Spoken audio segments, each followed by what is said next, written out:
This is a Santa Cruz Nomad, but not only just a normal Nomad, this has been modified in a way that makes it a little bit different. I'll give you a couple seconds to see if you can spot the difference, and we'll talk about it after the break.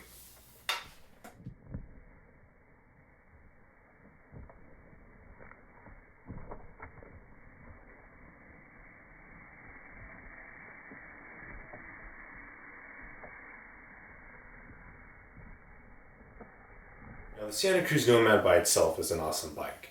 It is a 650B or 27.5-inch wheel bike, full suspension, 170 mils of travel front and back. But this one is just a little bit different. We actually did a mullet conversion on this bike. So this actually has a 29er fork and a 29er wheel up front while retaining the smaller wheel in the back. This has been a recent trend that we started seeing in the World Cup Downhill Series. We saw a few teams and riders going to the mixed wheel setup ever since the rule was taken out of the rule book, I believe, for the 2019 season. So why would you want to try such a conversion? Well, we all know for 29ers, we praise them for their stability and straight line speed. They also can provide a little bit more grip just because they have a little bit of a bigger contact patch just due to the overall bigger wheel and tire. And theoretically, you can get a balanced feel of straight line raw speed and some agility that full-blown 29ers are known to not be great for. So what would you need to do a mullet conversion of your own? Well, you can start with a 29er frame, or you can start with a 27.5 frame. And you can, obviously, you'd want to put the bigger wheel on the front and the smaller wheel on the back. My buddy who owns this bike, we agreed that maybe starting with a 650B frame and putting the 29er wheel on it will be better than taking a 29er and having the smaller wheel on the back. So as we mentioned already, the Santa Cruz Nomad typically comes with a 170 mil treble fork up front, and the rear shock configuration has 170 mil travels in the back. So what was done to this particular bike is a 29er fork was installed, lowered from 170 to 160, and obviously the 29er wheel and tire to go with that as well. It's been lowered to as low as 140, I believe, and I think the overall balance for a trail bike, 150 seemed to be the verdict that he's going to stick with. But we just did some park laps on this configuration, and so he decided to lengthen it to 160. Now, first off, this video is not meant to be a review about the actual Santa Cruz Nomad, but to kind of review and share my experiences on the mullet platform and how it rode. So let's go and discuss some points. So we'll get the slow bit out of the way. How does it climb?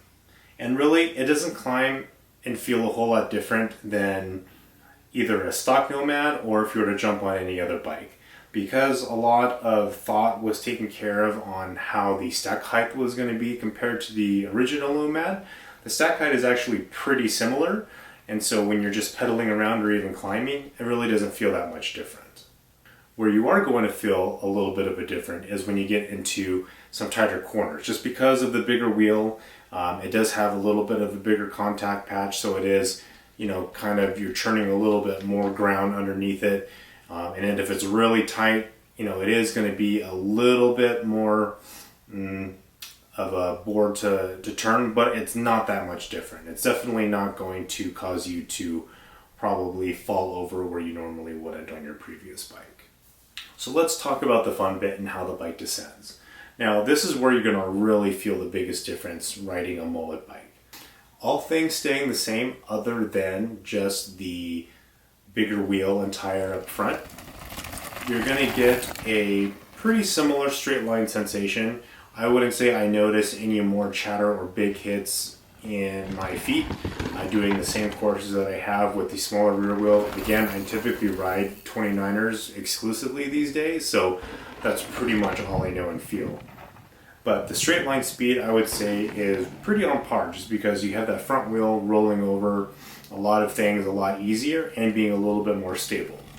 Where I do notice the biggest difference is if you're going to try and pull that rear wheel around, So maybe you're doing some cornering, or you're trying to even get in some like tighter little switchback things. You can really kind of drag that rear end around a little bit faster and take a, I guess, shorter or shallower arc, and really kind of carve around corners a little bit better.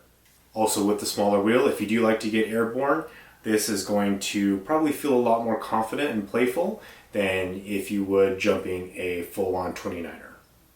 Alright, so now it's time to see how fast this bike is. And for the first time ever, we are going to be putting this bike into our new climbing and descending challenge. So for the first time ever, we're going to be putting this bike through our Heart Pinner Climb Challenge and our Beacon Time Attack Challenge. So for these two challenges, I needed to enlist some very fast help. And so for the first time ever, I would like to introduce to you our very own local pro.